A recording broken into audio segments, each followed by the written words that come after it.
दोस्तों legal and legal में एक बार फिर से आपका स्वागत है।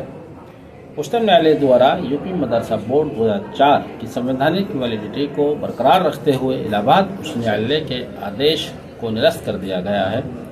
आप जानते हैं कि इलाहाबाद उच्च न्यायालय ने 22 मार्च 2024 को अपने एक आदेश में कहा था कि उत्तर प्रदेश मदरसा बोर्ड 2004 असंवैधानिक है, और यह कहते हुए उन्होंने उत्तर प्रदेश मदरसा बोर्ड को मान्यता को न सिर्फ निरस्त किया बल्कि उसमें पढ़ने वाले बच्चों को लिए तुरंत दूसरे विद्यालयों में प्रवेश की व्यवस्था करने का आदेश दे डाला।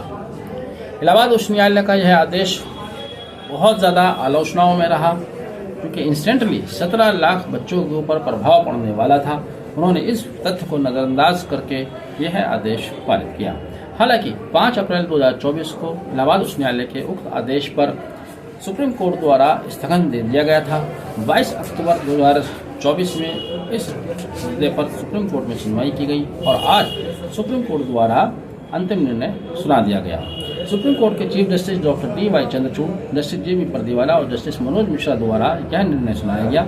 Justice D.Y.. चंद्रचूड़ जो कि इसी माह रिटायर्ड हो रहे हैं, रिटायरमेंट से पहले उनका यह जजमेंट एक बड़ा जजमेंट मील का पत्थर कहलाएगा, क्योंकि उनके इस आदेश से सिर्फ यूपी मदरसा बोर्ड ही नहीं बल्कि उसमें पढ़ाने वाले शिक्षक और उसमें पढ़ने वाले 17 लाख बच्चों को एक बड़ी राहत मिली है।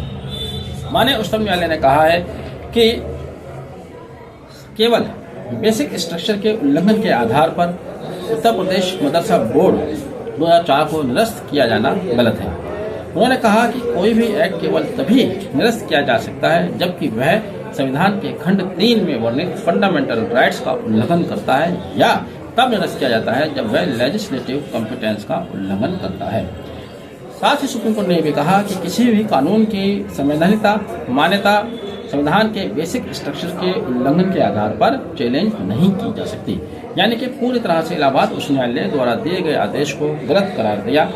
सुप्रीम कोर्ट ने यहाँ पर यह जरूर स्वीकार किया कि यूपी मदरसा बोर्ड द्वारा कामिल व फाजिल की डिग्री दिया जाना यूजीसी के कंट्रावेंशन में है, उल्लंघन करता है, तथा इस आधार पर उन्होंने मदरसा बोर्ड द्वारा दी जाने वाली फाजिल व कामिल की डिग्री को असंवैधानिक करार दिया, उसे निरस्त कर दिया। हालांकि बिल्कुल सही निर्णय है, चूँकि यूपी मदरसा बोर्ड अभी तक जितने भी बोर्ड किसी भी स्टेट में स्थापित किए गए हैं, चाहे वो उत्तर प्रदेश बोर्ड हो, चाहे वो ICSE है, चाहे वो CBSE है, सभी बोर्ड 12th तक की शिक्षा देते हैं। 12th के बाद डिग्री के लिए आपको यूजीसी जाना पड़ता है, वहाँ से मान्यता लेनी पड़ती है। लेकिन यहाँ पर जिस समय यह लेजिस्लेचर बनाया गया था उस समय इस बात को नज़रअंदाज करते हुए खिचड़ी कानून बनाया गया कि यूपी मदरसा बोर्ड जो 12वीं तक की शिक्षा देता है और उसके साथ साथ MA और BA के इक्विवेलेंट जिसे फाजिल और कामिल कहा जाता है, वो भी यूपी मदरसा बोर्ड से डिग्री दी जा रही थी, वो सरासर गलत ही था।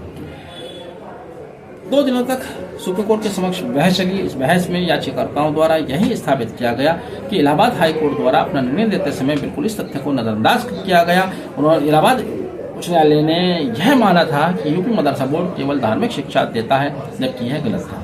यूपी मदरसा बोर्ड 2004 की स्थापना का उद्देश्य छात्रों को, खासतौर से मुस्लिम छात्रों को शिक्षा से जोड़ना था।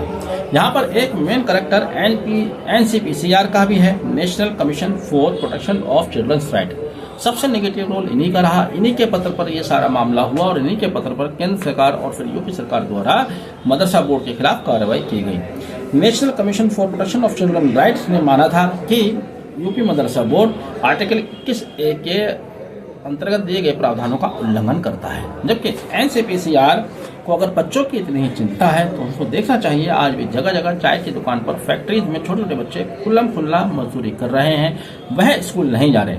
अगर यूपी मदरसा बोर्ड जैसे बोर्ड स्थापित न किए जाए, वहाँ जो 17 लाख बच्चे पढ़ रहे हैं उन बच्चों को भी, उनका भी भविष्य उन्हीं फैक्ट्री या चाय की दुकान या पंचर लगाने के लिए इस्तेमाल किया जाता। NCPCR ने इस तथ्य को नजरअंदाज करते हुए पूर्वाग्रह से ग्रस्त होकर फिर इलाहाबाद उच्च न्यायालय द्वारा एक बहुत ही कमजोर निर्णय दिया गया। इलाहाबाद उच्च न्यायालय ने बिल्कुल आंख बंद करके निर्णय दिया था। उन्होंने ये कहा कि यूपी मदरसा बोर्ड धार्मिक शिक्षा देता है, एडवांस एजुकेशन नहीं दी जाती, जबकि वहाँ पर रेस्पोंडेंट ने अपना मदरसा बोर्ड का सिलेबस भी फाइल किया था। उस सिलेबस में उन्होंने दिखाया था कि मदरसा बोर्ड की एजुकेशन में हिंदी, मैथ्स, साइंस इंग्लिश तमाम सब्जेक्ट पढ़ाए जाते हैं, लेकिन उस सिलेबस को नजरअंदाज करते हुए आंख बंद कर दिया गया निर्णय आज सुप्रीम कोर्ट द्वारा हालांकि पलट दिया गया है। एक अच्छा निर्णय है। ऐसे 17 लाख बच्चों को और तमाम मदरसों को जो मान्यता प्राप्त मदरसे हैं उनको एक बड़ी राहत मिलने वाली है। आपने वीडियो आखिर तक देखा, थैंक यू।